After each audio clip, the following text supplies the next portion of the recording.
نسبت کے تعین کے لیے یہ نحو میں ایک نیا قاعدہ وضع کر رہا ہوں، مفتی صاحبان کو عرض کر رہا ہوں، اضافت نسبتی نئی اصطلاح، اس لیے میں نے عرض کیا نئی اصطلاح وضع کی ہے۔ میں کیا کرتا ہوں بہت جگہوں پر جہاں مراد کے اظہار کے لیے جہاں پہلے سے اصطلاح موجود نہ ہو وہاں وضع کر لیتا ہوں، کیونکہ اصطلاح وضع کرنا جیسے ہمارے بڑے کرتے رہے ان کے صدقے سے ہم بھی کرتے ہیں۔ یہ کوئی حدیث تھوڑا وضع کرنا ہے، اصطلاح وضع کرنا ہے۔ لا مناقشہ فی الاصطلاح ولا مسابقہ فی الاصطلاح۔ تو میں عرض یہ کر رہا تھا، دوسری بات جو میری سمجھ میں آئی وہ یہ اضافت تشریفی ہے۔ یہ اصطلاح موجود ہے اضافت تشریفی، کسی کو شرف دینے کے لیے۔ تو فرمایا باری تعالیٰ کیوں فرمایا ملائکتہ کہ میرے فرشتے، اس کے فرشتے درود و سلام پڑھتے ہیں؟ فرمایا وہ سجود آدم تھا، جس نے سجدہ کیا فرشتے رہے، جس نے نہ کیا شیطان ہو گیا، بس وہ فرشتے رہے۔ اور یہ میرے محبوب پر درود و سلام ہے، اور یہ اعلان کر رہا ہوں جو میرے محبوب پہ درود و سلام پڑے گا ان کو اضافی شرف سے نوازوں گا۔ فرشتے تو سارے ہی ہیں مگر ان کو اپنا فرشتہ کہہ کے بلاؤں گا، میرے فرشتے۔ جیسے بندے تو سارے ہی ہیں خدا کے، ان کل من فی السماوات والارض الا آتی الرحمن عبدا، جو کچھ زمین و آسمان کی کائنات میں ہے وہ اللہ کا عبد اور بندہ ہے۔ بندے تو سارے ہیں مگر جن پر مہربان ہوتا ہے وہ کہتا ہے قل ان عبادی یا عبادی، اے میرے بندو، ان عبادی لیس لک علیہم بسلطان، اے شیطان جو میرے بندے ہوں گے تیرا داؤ ان پہ نہیں چل سکتا۔ تو بندے تو سارے ہیں مگر بعضوں کو چن کر اپنا کر لیتا ہوں، اس طرح فرشتے تو سارے ہیں، جو مصطفیٰ پہ درود و سلام پڑے ان کو اپنا بنا لیتا ہوں۔ یہ اضافت تشریفی کے درود و سلام نے ان کو اپنا بنا لیا۔ تو یہ پیغام باری تعالیٰ پھر ہمارے لیے پیغام کیا ہے؟ اس اضافت تشریفی میں فرمایا تمہارے لیے پیغام یہ ہے کہ امت تو ساری ہی ہے مگر جو درود و سلام پڑھیں گے وہ خاص مصطفیٰ کے ہو جائیں گے، وہ امت ہو جائے گی۔ جو درود و سلام پڑھیں گے وہ خاص مصطفیٰ کے ہو جائیں گے۔ اضافت تشریفی یہ شرف کیسے ملا؟ درود و سلام کے سبب۔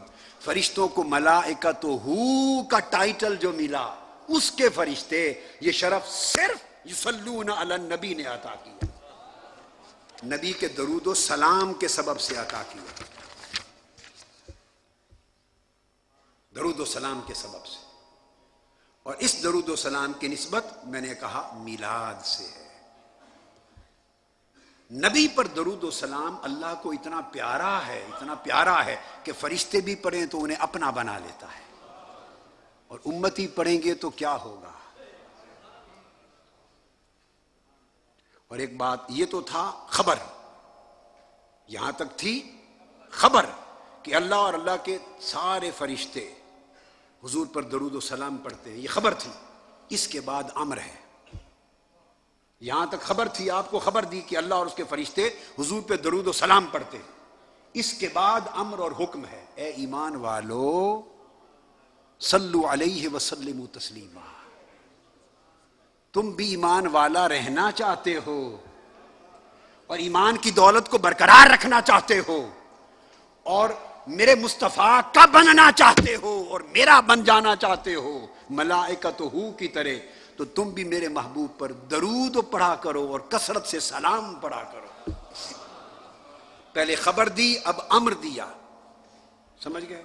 اب یہاں ایک نکتہ سمجھ لیں، علمی نکتہ، یا ایھا الذین آمنوا صلوا علیہ وسلموا تسلیما، یہ صریح امر ہے اور یہ تقاضا کرتا ہے فرضیت و وجوب کا۔ ایک ٹھوس علمی بات بتا رہا ہوں، اس امر سے ثابت ہوا بغیر اشتباہ کے کہ حضور پہ درود و سلام پڑھنا فرض ہے۔ درود و سلام پڑھنا فرض ہے، یہ حکم الہی ہے، صیغہ امر ہے، یہ وجوب کے لیے ہے۔ درود و سلام پڑھنا فرض ہے۔ اب آگے چلیں، فرض ہے تو پھر کسی کنارے پہ لے جائیں گے نا اس کو۔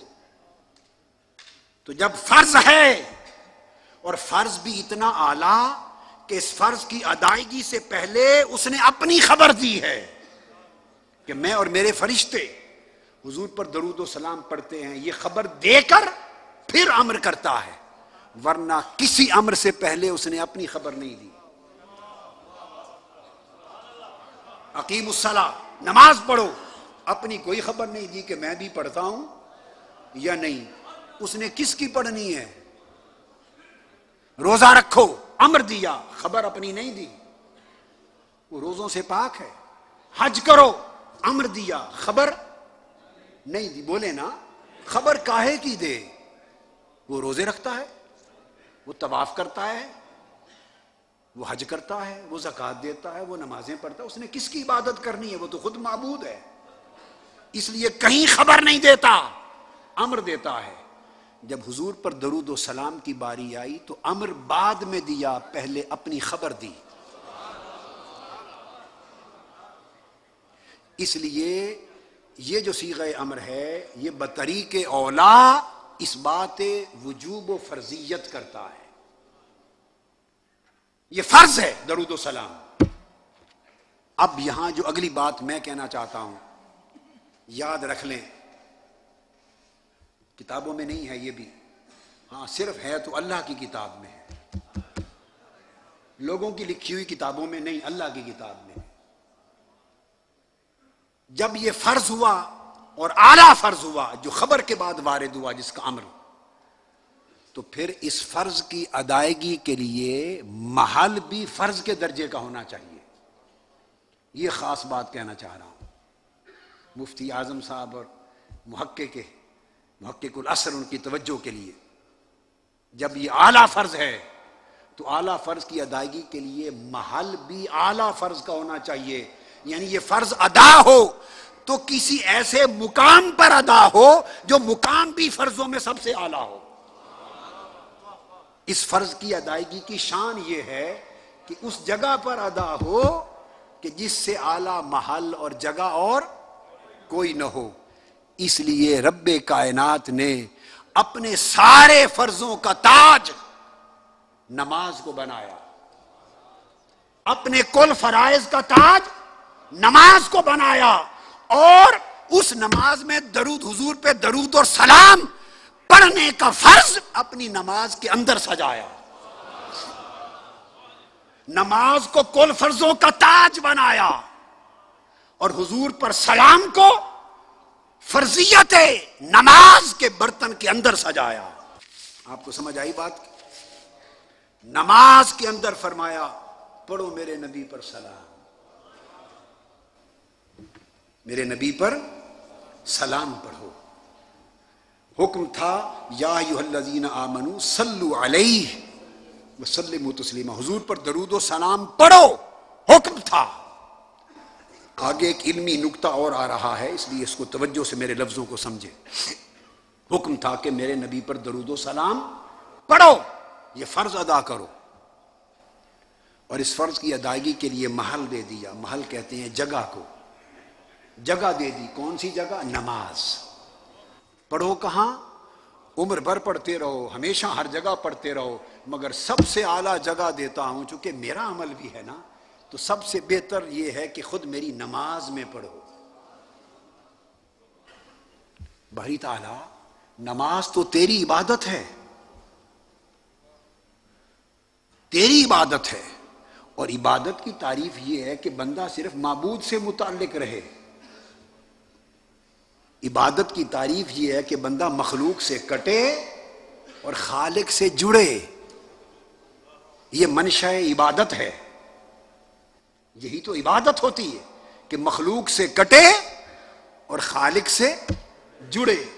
تو نے عبادت کا مفہوم یہ سمجھایا، جب آپ نماز پڑھتے ہیں تو اللہ اکبر کہتے ہیں، ہاتھ اٹھانا اشارہ ہے کہ مولا ہر شے سے، دنیا، مخلوق اور ماورا سے اور دنیا و مافیا سے ہاتھ اٹھا لیا، ہاتھ اٹھا لیا ہر شے سے، صرف تیرے ہو گئے، متوجہن الی جہۃ الکعبہ عبادۃ للہ، ہاتھ باندھ لیے، صرف اللہ کی طرف متوجہ ہو گئے، اس کے گھر کی طرف۔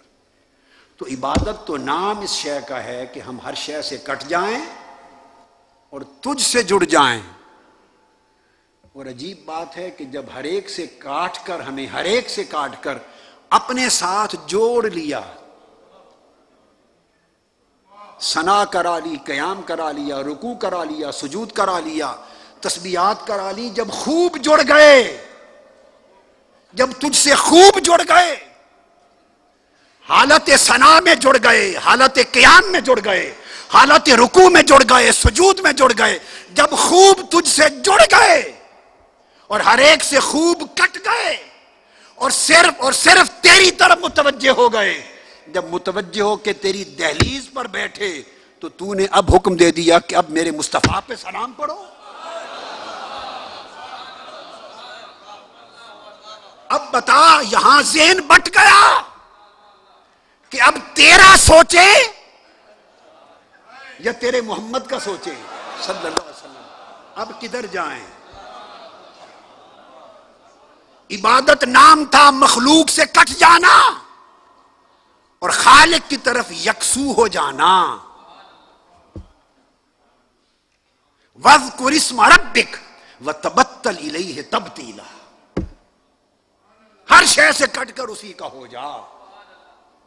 اقم الصلاۃ لذکری، قرآن کہتا ہے نماز پڑھو صرف میری یاد کے لیے. یہ قرآن کا حکم ہے. ایک طرف تو نے کہا نماز پڑھو صرف میری یاد کے لیے. اب تیری یاد کے لیے نماز شروع کی تھی، تیری ثنا کی، قیام کیا، رکوع کیا، سجود کیا، تیرا کلام پڑھا. جب خوب جڑ گئے اور تیری طرف ہو گئے اور ہر ایک کو بھول گئے، کٹ گئے، اب اپنی دہلیز پر بٹھا کر اب تو فرماتا ہے اب پڑھو یا نبی سلام علیکہ، السلام علیکہ ایہا النبی. اب فرماتا ہے میرے محبوب پر سلام پڑھو. اب بتا اب کیا کریں؟ اب ذہن بٹ رہا ہے، تیرا سوچیں یا مصطفیٰ کا سوچیں؟ کو سمجھ میں آ رہی ہے بات؟ بھائی مجھے بتا دینا بیٹے، یہ کیو ٹی وی کا جو لائیو ہے نشریات کس وقت تک ہے؟ میں اسی ٹائم پہ ختم کر دوں گا. میرا مضمون تو اتنا لمبا پڑا ہے کہ یہ تو 12 گھنٹے بھی ختم نہیں ہوگا. جو ٹائم مقرر ہے بس وہیں چھوڑ دوں گا. اپنے بیٹے بس ان کو زیادہ ڈسٹرب نہ کریں، جب چاہیں گے ختم کر دیں گے. ہمارا کیا ہے، جتنا سودا آج دے دیا آج دے دیا، تو نہیں تو اگلا سودا پھر اگلی جگہ دے دیں گے. ہم نے تو ہر جگہ گاہک ہی ڈھونڈنے ہیں اور ایک ہی بولی لگانی ہے اور ہر جگہ سودا بیچتے جانا ہے. کوئی بات نہیں ہے. تو باری تعالیٰ یہاں کر ذہن بٹ گئے. ذہن اس مسجد والے کے اس مسجد میں آئے، ادھر گئے. یہ کہتے ہیں صرف ذکری بس نماز میں عبادت میں صرف اللہ کی طرف دھیان کرو. ادھر گئے تو حضور کی بات ہو گئی، تو نے کہہ دیا حضور پہ سلام پڑھو. اب سمجھ میں نہیں آ رہی، ادھر جائیں ادھر جائیں، ادھر جائیں ادھر جائیں. تیرا سوچیں، محبوب تیرے کا سوچیں، کیا کریں؟ یہاں تو معاذ اللہ استغفر اللہ ہے نہیں، صرف آپ کو سمجھانے کے لیے کہہ رہا ہوں. شرک سا لگ رہا ہے. استغفر اللہ العظیم، استغفر اللہ العظیم. ایسا نہیں ہے. شیطانی سوچ رہی ہے، ناسوتی دماغ سوچ رہا ہے کہ اللہ تیری عبادت تھی تو اس میں رسول پر سلام آ گیا، دھیان بدل گیا، تیری بجائے ادھر دھیان چلا جائے. اب کیا کریں؟ ادھر جائیں یا ادھر جائیں؟ وہ جواب دیتا ہے شرک یہ نہیں، یہ شرک نہیں. ایک ہونے کو شرک نہیں کہتے، ایک کو دو بنانا شرک ہے.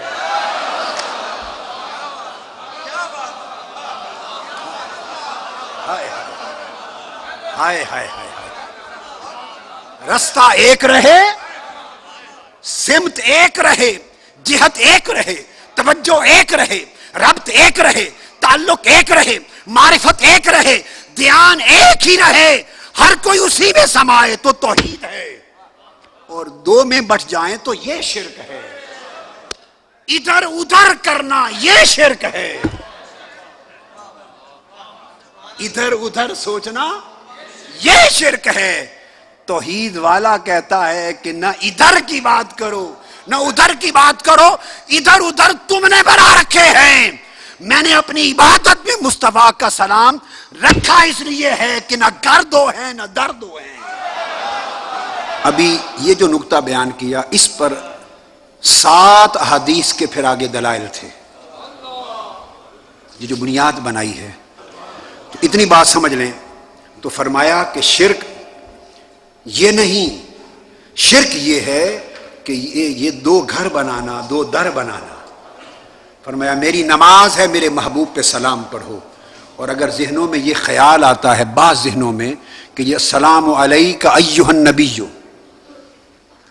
حضور تو ہے نہیں سامنے، حضور تو سامنے ہے نہیں، تو اے نبی آپ پر سلام پڑھیں۔